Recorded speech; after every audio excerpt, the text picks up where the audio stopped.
अपने काम के पहले दिन एक लड़की गलती से कंपनी सीईओ की विशेष निजी लिफ्ट में घुस गई। उसे एहसास हुआ कि लिफ्ट में खड़ा सीईओ उसकी पिछली रात का ब्लाइंड डेट पार्टनर था। यह जानकर उसे लगा कि उसका पूरा जीवन अब पूरी तरह से बर्बाद हो चुका है। वह पिछली रात उस ब्लाइंड डेट पर सिर्फ अपनी सबसे अच्छी सहेली के बदले में गई थी। डेट खराब करने के लिए उसने जानबूझकर आवारा बार गर्ल जैसे कपड़े पहने और भारी मेकअप किया। उसने यह डींग भी मारी कि उसके पीछे लड़कों की बहुत लंबी कतार लगी रहती है। वह चाहती थी कि सीईओ डर कर पीछे हट जाए, लेकिन वह शांत ही रहा। उसने शालीनता से अपना बिजनेस कार्ड निकाला और उसे मेज पर रख दिया, जिस पर उसने उपहास किया। उसने ताना मारा कि एक ब्लाइंड डेट कोई व्यावसायिक लेन देन बिल्कुल नहीं होती है जो कार्ड दिया। जब सीईओ ने बताया कि वह अधिकारी है तो लड़की ने उसे बीच में ही ठोक दिया। उसने गर्मी की शिकायत की और कहा कि उसका परिचय कोई भी सुनना नहीं चाहता है। उसने कहा कि कोई पुरुष ऐसी महिला को पसंद नहीं करेगा जो हर बात पर मीन मेख निकाले। सीईओ ने शांति से पूछा कि क्या वह अब विनम्र बनने की कोशिश कर रही है। उसने अनुरोध किया कि वह पहले एक काम के संदेश का जवाब दे दे, फिर बात करे। लड़की ने उकसाने वाले अंदाज में अपनी ओर इशारा किया और उसे ध्यान से देखने को कहा। उसने दावा किया कि उसके इस रूप को बनाने में 10 मिलियन की बड़ी संपत्ति खर्च हुई है। उसे लगा कि यह सुनकर वह घृणा करेगा, लेकिन सीईओ ने उसके लिए तालियां बजानी शुरू कर दी। उसने कहा कि उसे ऐसी वास्तविक और बिना दिखावे वाली लड़कियां बहुत पसंद हैं। कोई और विकल्प न देकर उसने अपना अंतिम कदम उठाया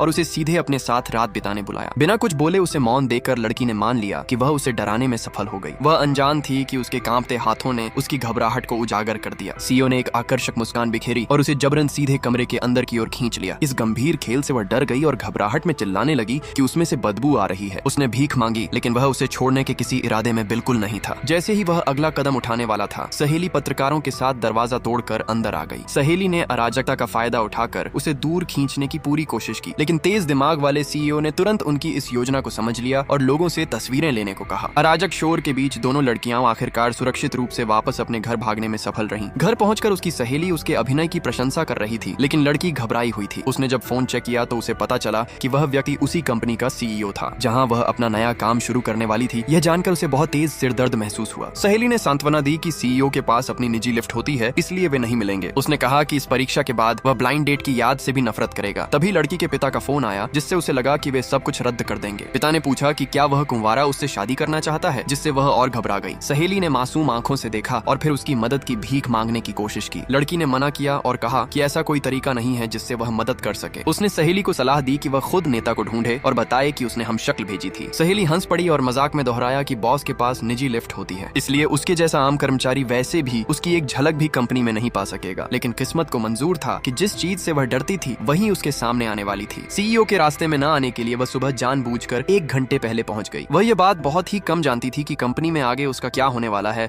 और किस्मत क्या खेल खेलेगी। जैसे ही लिफ्ट के दरवाजे खुले, उसकी आंखों के सामने इंतजार कर रहे दृश्य ने उसे चौंका दिया। उस दृश्य ने उसे तुरंत ही एक बहुत क्रूर सबक पूरी तरह से सिखाकर हमेशा के लिए रख दिया।